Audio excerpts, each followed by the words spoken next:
Orient bell tiles studio से आप देख रहे हैं एबीपी न्यूज।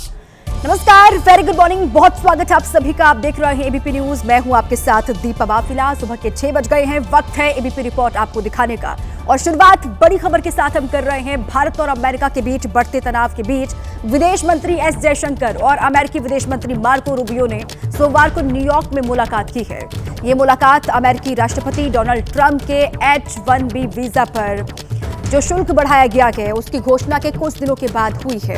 बैठक के बाद जयशंकर ने कहा कि हमारी बातचीत में वर्तमान चिंता के कई द्विपक्षीय और अंतर्राष्ट्रीय मुद्दों पर चर्चा हुई है। प्राथमिकता वाले क्षेत्रों में प्रगति के लिए निरंतर सहयोग के महत्व पर सहमति हुई है। इस बात को कहा गया। अमेरिका के साथ ट्रेड डील पर चर्चा के लिए पीयूष गोयल भी अमेरिका के दौरे पर ही हैं और पीयूष गोयल की आज अमेरिकी वाणिज्य मंत्री हॉवर्ड लुटनिक से मुलाकात भी होनी है। तो मार्को रूबियो से मिलकर क्या बोले जयशंकर वो आपको हम बता दें। न्यूयॉर्क में अमेरिकी विदेश मंत्री मार्को रूबियो से मिलकर अच्छा लगा, ये उनकी ओर से कहा गया है। कई अहम द्विपक्षीय और वैश्विक मुद्दों पर चर्चा हुई है। बातचीत के दौरान ये सहमति बनी कि प्राथमिक क्षेत्रों में प्रगति के लिए लगातार संवाद और संपर्क बनाए रखना जरूरी है। एस जयशंकर ने ये बात कही है। और एस जयशंकर से मुलाकात क्या हुई बात। संयुक्त राष्ट्र महासभा में भारतीय विदेश मंत्री डॉक्टर एस जयशंकर से मुलाकात हुई है मार्को रूबियो की। हमने व्यापार, ऊर्जा, फार्मास्यूटिकल्स और महत्वपूर्ण खनिजों समेत हमारे द्विपक्षीय संबंधों के प्रमुख क्षेत्रों पर चर्चा की। ये मार्को रूबियो की ओर से कहा गया, जिससे भारत और अमेरिका के लिए समृद्धि पैदा हो सके। मार्को रूबियो की ओर से मुलाकात के बाद ये बातें कही गई हैं। तो एस जयशंकर, भारत के विदेश मंत्री और अमेरिका के विदेश मंत्री मार्को रूबियो के बीच में मुलाकात हुई है और वाणिज्य मंत्री पीयूष गोयल भी अमेरिका में ही मौजूद हैं, जो कि आज हॉवर्ड लुटनिक से मिलेंगे। उनकी मुलाकात होने वाली है। ये मुलाकात भी बहुत अहम है। बढ़े टैरिफ को लेकर तनाव के हालात और इस बीच में ये दो मुलाकातें बहुत अहम, एक जो हो चुकी है दोनों ही देशों के विदेश मंत्रियों के बीच में और एक होने वाली है वाणिज्य मंत्री पीयूष गोयल की हॉवर्ड लुटनिक के साथ मुलाकात। दो तस्वीरें और जो मुलाकात हुई है उसके बाद दोनों की ओर से क्या कहा गया वो बातें भी हमने आपको बताई। अब खबरों में आगे बढ़ते हैं। मध्य प्रदेश के जबलपुर से भीषण सड़क हादसे की तस्वीर सामने आई है। यहां तेज रफ्तार कार की ऑटो से जबरदस्त टक्कर हो गई। इसके चलते 3 लोग गंभीर रूप से घायल हो गए।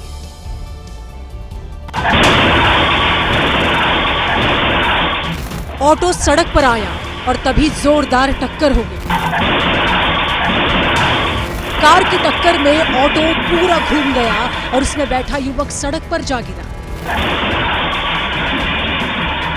हैरानी की बात तो यह है कि इतनी जोरदार टक्कर के बाद भी कार चला रहा शख्स रुका नहीं और फरार हो गया। देर रात सड़क पर पंडाल लग रहा था, जिसके लिए पिकअप पर सामान रखा था। तभी ऑटो वहां से मुड़ा। उसी समय तेज रफ्तार कार ने इसे टक्कर मार दी और इस सड़क हादसे में 3 लोग घायल हुए हैं। मुंबई से खबर है। मुंबई में करोड़ों की लैम्बोर्गिनी हादसे का शिकार हो गई। तेज रफ्तार लैम्बोर्गिनी डिवाइडर से टकरा गई, जिसके बाद कार के परखच्चे उड़ गए।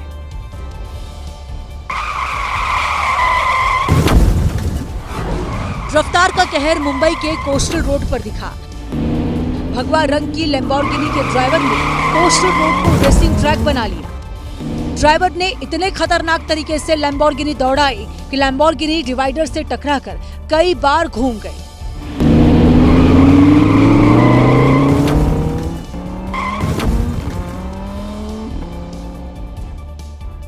इस हादसे में लैम्बोर्गिनी ड्राइवर की जान तो बच गई, लेकिन लैम्बोर्गिनी के परखच्चे उड़ गए। पुलिस ने अब लैम्बोर्गिनी चला रहे व्यक्ति के खिलाफ केस दर्ज कर लिया है। हिमाचल प्रदेश के चंबा के एक होटल में उस वक्त अफरा तफरी मच गई जब रात के वक्त एक ट्रक अनियंत्रित होकर होटल के मुख्य गेट में घुस गया और हादसे में ट्रक ड्राइवर को गंभीर चोटें आई हैं। तस्वीरें हैरान और परेशान करने वाली हैं। हादसे के वक्त सामान से लदे ट्रक की स्पीड इतनी ज्यादा थी कि ट्रक ड्राइवर उसे कंट्रोल नहीं कर सका और पूरा का पूरा ट्रक होटल के मुख्य गेट में समा गया। वो तो गनीमत रही कि अंदर की दीवार से टकराने के बाद ट्रक रुक गया, जिससे ज्यादा नुकसान नहीं हुआ। हालांकि होटल के बाहर मौजूद एक कार और बाइक क्षतिग्रस्त हो गए, वही ट्रक ड्राइवर अंदर ही फंस गया। ऐसे में लोगों ने ट्रक के एक हिस्से को तोड़कर ड्राइवर को बाहर निकाला। और इसी बीच मध्य प्रदेश के इंदौर से बड़ी खबर है। बड़ा हादसा यहां पर हुआ। 3 मंजिला इमारत गिरने से 2 की मौत हो गई। एक महिला और युवक की हादसे में जान चली गई। 11 लोगों को मलबे से बाहर निकाला गया। मौके पर राहत और बचाव का काम इस वक्त भी जारी है। इंदौर से बड़ी खबर, यहां देर रात बड़ा हादसा हुआ और हादसे में 3 मंजिला इमारत गिरने से 2 की मौत हो गई। एक महिला और युवक बताया जा रहा है जिसकी जान चली गई। पुलिस की लाख सख्ती के बाद भी स्टंटबाजी का सिलसिला थमता हुआ दिखाई नहीं दे रहा। तेलंगाना के नालगोंडा में कुछ युवकों ने बाइक पर खतरनाक स्टंट किया। हालांकि बाद में पुलिस ने कई स्टंटबाजों को हिरासत में ले लिया। सामने आए वीडियो में नलगोंडा के टूटाउन इलाके में कुछ युवक बाइक लेकर सड़कों पर उतर आए और फिर शुरू हुआ स्टंट का खतरनाक खेल। व्यस्त सड़क पर एक लड़के ने अपनी बाइक का अगला पहिया हवा में उठा लिया और स्टंट करने लग गए। उसकी बाइक फुल स्पीड में थी। अगर थोड़ा भी बैलेंस बिगड़ता तो बड़ा हादसा हो सकता था। तो वहीं एक युवक ने स्कूटर पर स्टंटबाजी शुरू कर दी। इन युवकों ने सिर्फ अपनी ही नहीं बल्कि सड़क से गुजर रहे दूसरे लोगों की भी जिंदगी खतरे में डाल दी। बाद में पुलिस ने वीडियो के आधार पर कई युवाओं को हिरासत में ले लिया है और इनकी बाइक भी जब्त कर ली है। जरा सोचिए, आप अपनी कार में बैठे और उसके कुछ ही देर के बाद आपको पता चले कि आपकी कार में अजगर है, तो क्या होगा?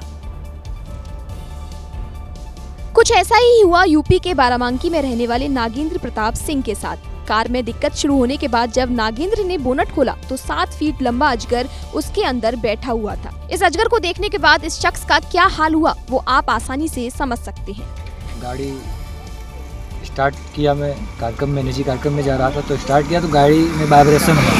जब वाइब्रेशन हुआ तो मैंने बोनट खोल के देखा गाड़ी का, तो गाड़ी में अजगर सांप था। तो मैंने वन विभाग को सूचना दिया। वन विभाग वाले आए और सांप को पकड़ के, अजगर सांप को पकड़ के लेके ये जंगल में छोड़ दिया। ये घटना बाराबांकी के सिरौली गौसपुर की है। कार में अजगर निकलने के बाद आसपास के लोग भी डरे हुए हैं। वहीं यूपी की बस्ती में भी एक अजगर ने लोगों को खूब छकाया। इस अजगर को पकड़ने में लोगों के पसीने यहां छूट गए। अजगर की वजह से वहां काफी देर तक अफरा तफरी का माहौल बना रहा, क्योंकि मकान में घुसे अजगर को जैसे ही बाहर निकाला गया वो सड़क पर इधर उधर भागने लगा, जिससे बचने के लिए लोग एक दूसरे पर गिर पड़े। कई लोग तो अपनी बाइक और साइकिल छोड़कर वहां से दूर हट गए। दरअसल ये अजगर एक मकान में घुस गया था। कुछ लोगों ने काफी मशक्कत के बाद उसे बाहर निकाला, लेकिन मकान से बाहर आते ही ये अजगर फिर बेकाबू हो गया, जिससे लोग डर गए और वहां से भागने लगे। बाद में लोगों ने किसी तरह उसे पकड़ा और जंगल में ले जाकर छोड़ दिया गया।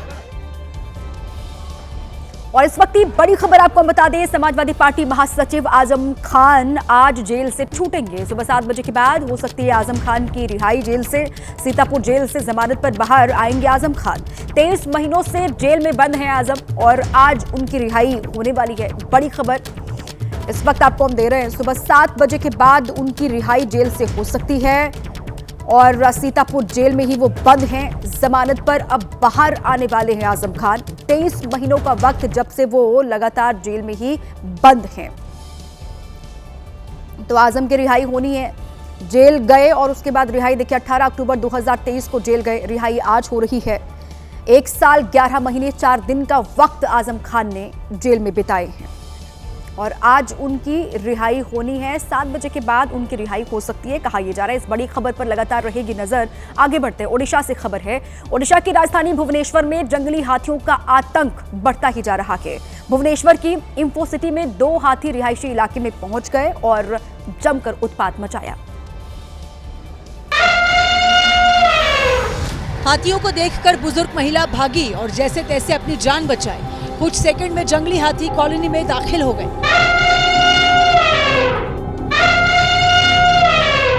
तस्वीरें भुवनेश्वर के इंफो सिटी में गणे विहार की हैं। हाथियों ने कॉलोनी में घर को भी नुकसान पहुंचाया है, जिसके बाद लोग खौफज़दा हैं। ये हाथी चंदका के जंगल से यहां आए थे। कुछ घंटे पहले ऐसी ही तस्वीरें उत्तराखंड के हरिद्वार से भी आई, जहां बिशनपुर और जमलापुर कला गांव में 7 हाथियों का झुंड पहुंच गया और हर तरफ अफरा तफरी मच गई।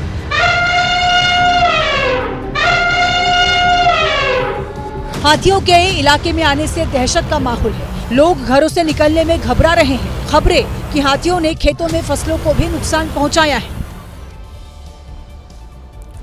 मध्य प्रदेश के मंदसौर में बारिश के बाद आए पानी में एक कार बहने लगी। उस कार के अंदर कुछ लोग भी मौजूद थे जो खुद को बचाने की गुहार लगाते हुए दिखाई दिए। पानी ने उनकी गाड़ी को रिवर्स गियर में बहाना शुरू कर दिया। आगे की तरफ झुकी हुई कार बह रही थी और अंदर बैठे लोग चीख रहे थे।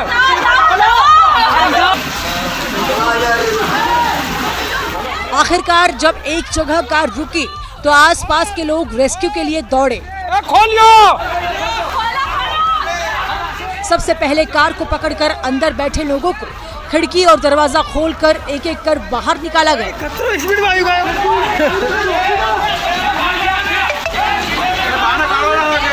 यहाँ कार को पानी से बाहर निकालने की भी चुनौती थी। इसके लिए लोगों ने रस्सी बांधकर एक तरफ से कार को कंट्रोल किया, दूसरी तरफ कुछ लोग मिलकर कार को पानी से बाहर निकाल रहे थे।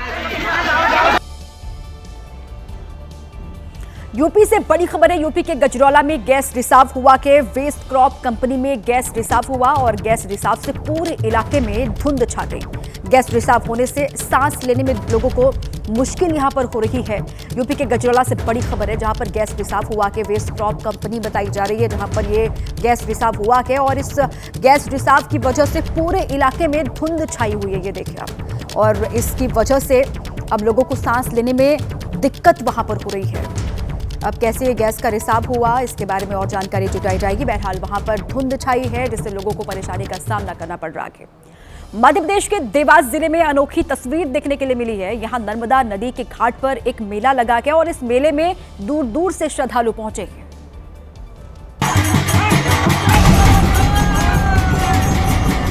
तंत्र मंत्र की चाल, बेसुध, बेखबर, अलग दुनिया जैसी तस्वीर। यहाँ पारलौकिक शक्तियों से पारलौकिक बाधाएं दूर करने का दावा किया जाता है। कोई इन तस्वीरों को देखकर डर जाए, लेकिन तमाम लोगों के लिए ये आस्था का विषय है। तस्वीरें मध्य प्रदेश के देवास जिले के नर्मदा घाट की है। यहाँ हर साल भूतों का मेला लगता है। ये मेला 14 की रात में अमावस्या की सुबह तक चलता है। उसी मेले में झूमते, चहकते, अलग धुन में मगन लोगों की दुनिया सजती है। यूपी के कन्नौज में गाली गलौज का विरोध करने पर लाठी डंडे चलने लगे। दोनों पक्षों ने एक दूसरे पर जमकर लाठी डंडे बरसाए। मारपीट में 2 लोगों को गंभीर चोट लगी है। किसी ने लाठी से वार किया तो किसी ने दूसरे को उठाकर पटक दिया। मामूली सी बात पर हुए विवाद में लात, घूंसे, ईंट, पत्थर सब चलने लगे। मारपीट में कई महिलाएं भी शामिल थी।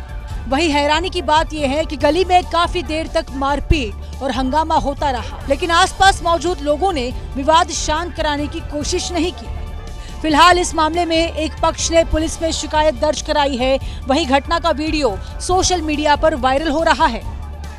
छत्तीसगढ़ से बड़ी खबर है। छत्तीसगढ़ के नारायणपुर जिले में सुरक्षा बलों ने मुठभेड़ में 2 नक्सलियों को मार गिराया है। मौके से हथियार बरामद किए गए हैं। यहां अबूझ माड़ में राजू दादा उर्फ कट्टा रामचंद्र रेड्डी और कोसा दादा उर्फ कादरी सत्यनारायण रेड्डी को मुठभेड़ में ढेर कर दिया गया है। इन दोनों पर 40-40 लाख रुपए का इनाम रखा गया था।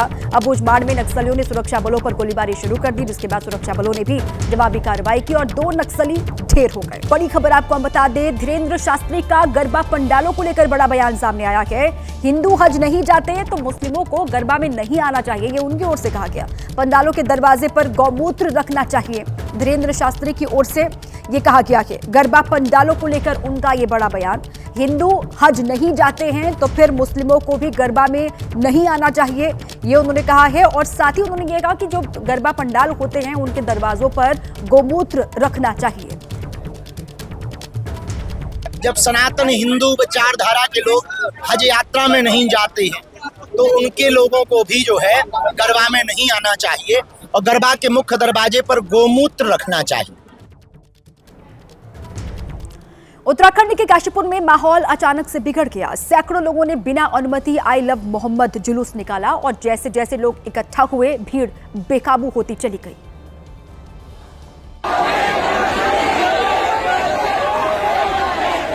काशीपुर के अली खां मोहल्ले में आधी रात को लोग आई लव मोहम्मद के नारे लगा रहे थे। पुलिस जब उन्हें समझाने पहुंची तो उपद्रवियों ने पुलिस वालों को ही पीट दिया। उपद्रवियों ने पुलिस अधिकारियों को गंदी गंदी गालियां दी, वर्दी पकड़कर घसीटा और दौड़ा दौड़ा कर पीटा।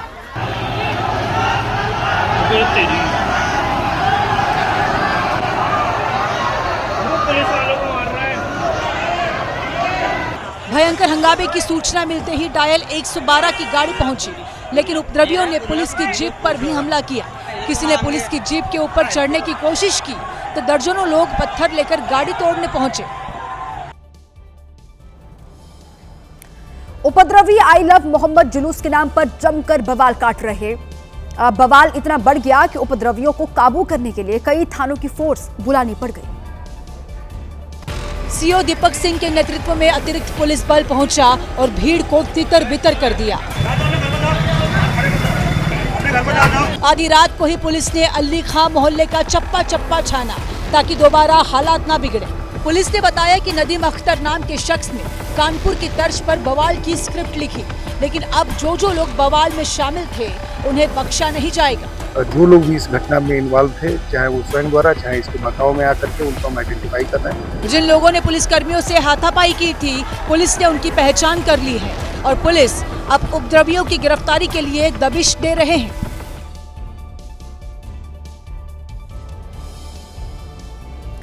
काशीपुर और कानपुर की तरह ही यूपी के उन्नाव में भी माहौल बिगाड़ने की कोशिश हुई। दुर्गा मंदिर के पास जुलूस निकाला गया जिसमें विवादित नारे लगाए गए।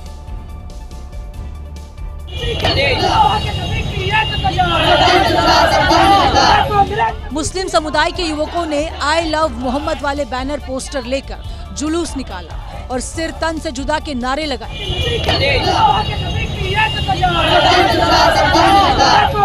विवादित नारों की वजह से शहर का माहौल तनावपूर्ण हो गया, जिसके बाद पुलिस हरकत में आई और जुलूस निकाल रहे लोगों पर लाठीचार्ज कर दिया। पुलिस ने हंगामा और पथराव कर रहे उपद्रवियों को दौड़ा दौड़ा कर पीटा तो उपद्रवी भाग खड़े हुए। हंगामे और बवाल के बाद पुलिस ने 6 उपद्रवियों को हिरासत में लिया, जबकि 25 से 30 लोगों के खिलाफ एफआईआर दर्ज कर ली गई।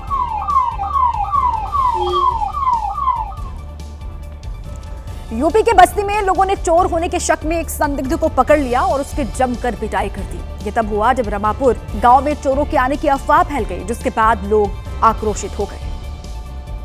इसी दौरान कुछ लोगों ने खेत में छिपे एक संदिग्ध को पकड़ लिया और उसकी पिटाई शुरू कर दी।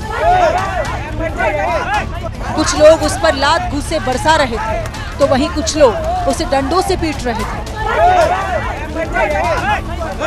बाद में पुलिस मौके पर पहुंची और संदिग्ध की निशानदेही पर उसके साथी को भी पकड़कर उसे अपने साथ ले आई। साथ ही पुलिस ने पिटाई करने के आरोप में 5 लोगों के खिलाफ केस दर्ज कर छानबीन शुरू कर दी है।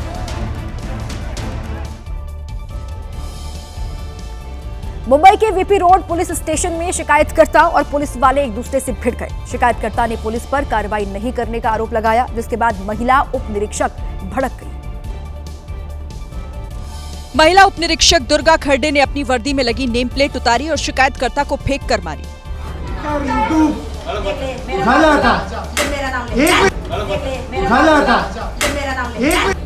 नेम प्लेट फेंककर मारने के बाद तो हंगामा और बढ़ गया।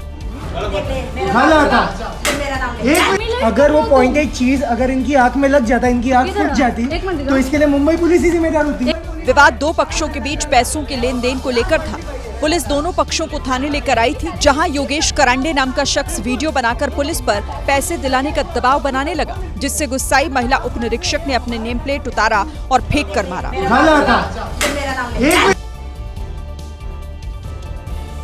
और इसी बीच एक बड़ी खबर है। भारत के पूर्व दिग्गज क्रिकेटर युवराज सिंह और विकेटकीपर बल्लेबाज रॉबिन उथप्पा को लेकर एक बड़ी खबर सामने आई है। प्रवर्तन निदेशालय यानी ईडी ने युवराज सिंह और उथप्पा दोनों ही से दोनों ही खिलाड़ियों के लिए समन जारी किया था। प्रवर्तन निदेशालय ने युवराज सिंह को ऑनलाइन सट्टेबाजी से जुड़े मामले में आज पूछताछ के लिए बुलाया है।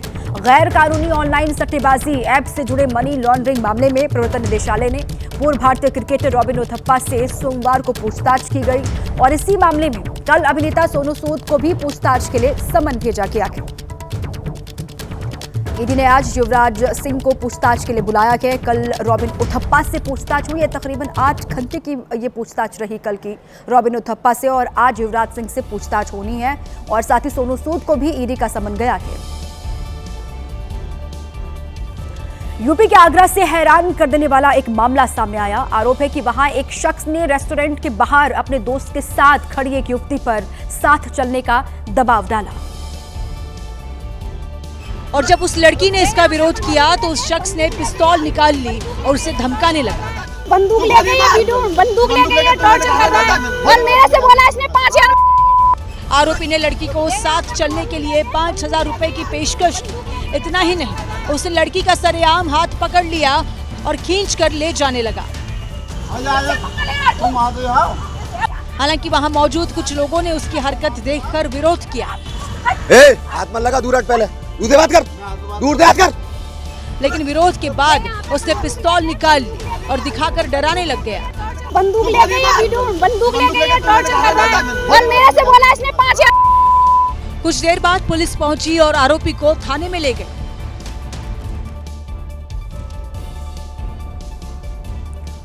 उत्तर प्रदेश के हापुड़ से बड़े हादसे की खबर है। यहां प्लास्टिक शीट प्रिंट करने की फैक्ट्री में आग लग गई और इस घटना में भारी नुकसान हुआ है। जब आग लगी तब फैक्ट्री में काफी संख्या में कर्मचारी काम कर रहे थे। अचानक से कुछ ही मिनटों में आग पूरी फैक्ट्री में फैल गई। गनीमत ये रही कि कर्मचारियों को सही समय पर सुरक्षित निकाल लिया गया। आग इतनी विकराल थी कि 2-3 किलोमीटर तक धुएं का गुबार नजर आया। लोगों ने सांस लेने में दिक्कत की शिकायत की। फायर ब्रिगेड की 3 गाड़ियां मौके पर पहुंची। धुएं की वजह से ऑपरेशन में परेशानी हुई। ये घटना हापुड़ के धौलाना इलाके की है, जहां प्लास्टिक शीट प्रिंट करने की फैक्ट्री में आग लग गई। इस हादसे में लाखों रुपए का नुकसान हुआ है। यूपी के सिद्धार्थनगर में महिला की मौत पर हंगामा हो गया। गर्भवती की मौत के बाद परिजनों ने अस्पताल में तोड़फोड़ की और जमकर बवाल किया।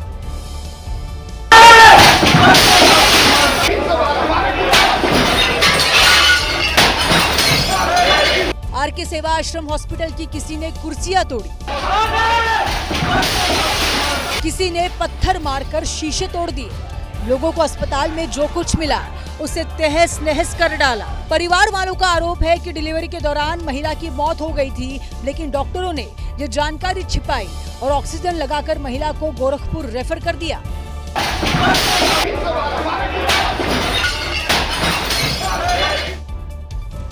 तिरुमला तिरुपति मंदिर में भक्तों के दान को लेकर नया विवाद खड़ा हो गया है। तिरुमला तिरुपति देवस्थानम के सदस्य भानु प्रकाश रेड्डी ने आरोप लगाया कि YSRCP सरकार में 100 करोड़ रुपए से ज्यादा चुराए गए और इस संबंध में भानु प्रकाश रेड्डी ने एक वीडियो भी जारी किया है। वीडियो में TTD यानी तिरुमला तिरुपति देवस्थानम के तमाम कर्मचारी दान किए गए पैसों की गिनती करते दिखाई दिए। वहीं इस दौरान एक कर्मचारी चुपके से रुपयों का एक बंडल छिपाता नजर आया। चोरी करते दिखे व्यक्ति का नाम रवि कुमार बताया जा रहा है, जो कि YSRCP सरकार में TTD कर्मचारी था। इस वीडियो के आधार पर TTD सदस्य भानु प्रकाश रेड्डी ने आरोप लगाया कि जगन मोहन रेड्डी की YSRCP सरकार में 100 करोड़ से ज्यादा की लूट की गई और लूट में कई नेता और अधिकारी शामिल थे।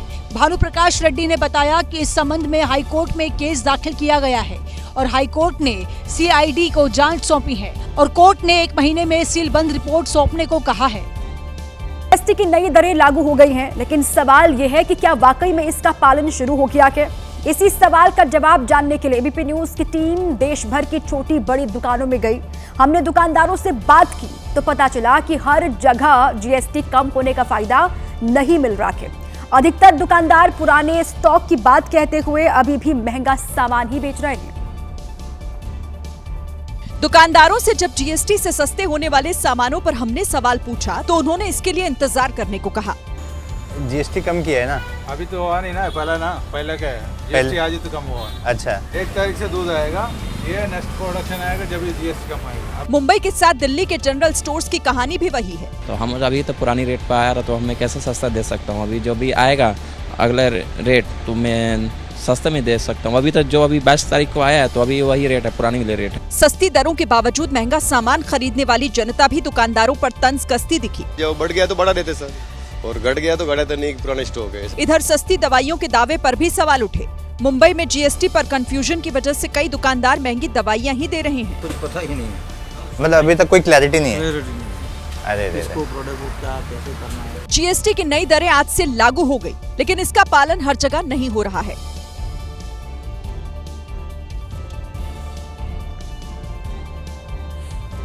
ये तो थी जनरल स्टोर्स की बात, जहां डेली यूज की चीजें 5 से 10 रुपए सस्ती हुई हैं, लेकिन इलेक्ट्रॉनिक सामान, गाड़ियों के शोरूम में ग्राहकों को 1000 रुपए से लेकर लाख रुपए तक का फायदा होने वाला है। वहां की ग्राउंड रिपोर्ट भी हमने आपके लिए तैयार की है। अपनी रिपोर्ट में हमने पाया कि इलेक्ट्रॉनिक सामानों में छूट मिलनी शुरू हो गई है। जो नई नियमावली है उसका पालन कर रहे हैं आप? हाँ, कर रहे हैं। शुरू कर दिया आज से। टैक्स कम हुआ है ना इसमें, बेसिक प्राइस वही है, टैक्स सेविंग हुई है। छोटी गाड़ियों के रेट भी लाख रुपए तक सस्ते हुए। नवरात्र के पहले दिन से लोगों को इसका फायदा मिलने लगा। ऐसे कह रहे हैं कि लागू कर दिया है लेकिन दुकान नहीं दे रहा, लेकिन आप यहाँ पे आए हैं तो आपको इसका फायदा हो। दुकान ने दे दिया, वो झूठ बातें कर रहे हैं। दुकान ने बहुत बेनिफिट दिया, जीएसटी कम करके दे दिया। हालांकि बड़े बड़े सुपरमार्केट्स और ब्रांडेड शोरूम्स में अभी भी जीएसटी पर कोई क्लियर जानकारी नहीं है। कई जगहों पर जीएसटी के कंफ्यूजन का फायदा उठाकर ग्राहकों से मुनाफा कमाने की कोशिश चल रही है।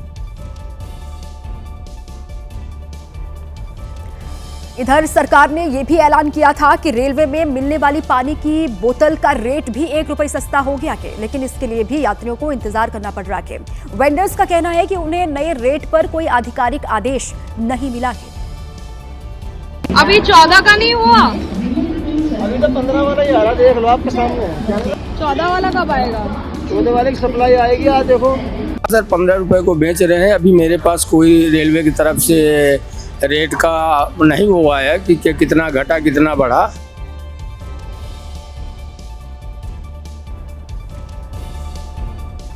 देश में नेक्स्ट जेन जीएसटी रिफॉर्म लागू हो गया है। पीएम मोदी ने इसे जीएसटी बचत उत्सव के रूप में मनाने के लिए कहा था।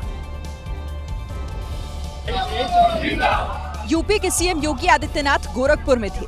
यहाँ वो दुकानों पर गए जहाँ उन्होंने ऐसे पोस्टर लगाए जिस पर लिखा था, गर्व से कहो ये स्वदेशी है। इस बीच सीएम योगी एक दुकान पर पहुंचे जहां उन्हें एक ऐसा कोड दिखाई दिया जिस पर जीएसटी के बदलाव की पर्ची लटकी हुई थी। कोड पर लगी पर्ची पर लिखा था, पहले 12% और आज से 5%। इधर केंद्रीय मंत्री अश्विनी वैष्णव दिल्ली के आरके पुरम इलाके में पहुंचे और दुकानों पर जाकर स्वदेशी के स्टिकर लगाए। बीजेपी के बड़े बड़े नेता जहां जीएसटी बचत उत्सव मना रहे हैं, तो वहीं कांग्रेस पूछ रही है कि आखिर इतना भारी भरकम टैक्स लगाया किसने था। कांग्रेस अध्यक्ष मल्लिकार्जुन खड़गे ने सोशल मीडिया पर लिखा, 900 चूहे खाकर बिल्ली हज को चली।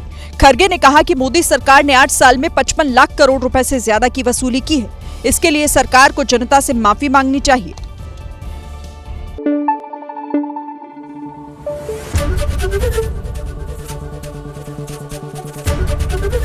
एबीपी न्यूज आपको रखे आगे।